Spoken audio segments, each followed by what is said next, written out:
This year marks 60 years since the Immigration and Nationality Act of 1965, legislation that changed who could come to America.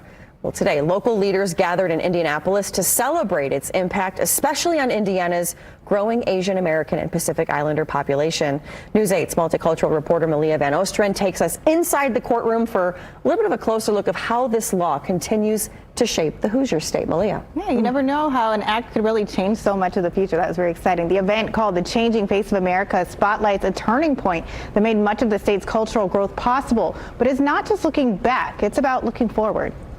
Before 1965, immigration from Asia was almost entirely banned, but during the Civil Rights era, the new act replaced the quota system and opened the door for families like Indiana University professor and historian Dr. Ellen Woos to build their lives in Indiana. I grew up in Indianapolis, and the city today looks a lot different than it did when I grew up, and I think that is really because it's an outcome of this law that was passed. Dr. Wu says Asian Americans are the fastest growing racial and ethnic group in the country. There are about 230,000 in Indiana, which makes up nearly 3% of Indiana's total population. Indiana is the main destination for Burmese refugee communities, so Indiana is home to large populations in both the Indianapolis area as well as Fort Wayne. Dr. Melissa Borja, a University of Michigan professor, says the Asian American population is also the most religiously diverse, which is why you may see a Chin Baptist Church or Korean Presbyterian Church in Indiana. Unlike other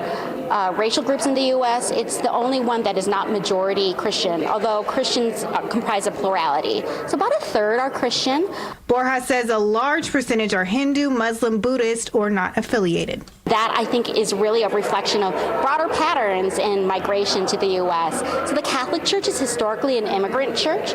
As Wu sees it, policymaking has shifted in the opposite direction, which will make a difference in the state's diversity down the line. Very hard to predict what might unfold in the future, but I think we can say with confidence that the immigration laws and policies that we have today certainly will affect the makeup, the composition of this country moving forward. According to Wu, the largest Asian American populations in this state are Indian, Chinese, Filipino, Burmese, and Korean. I'm Leah Van Oosteren for Wish TV and WishTV.com.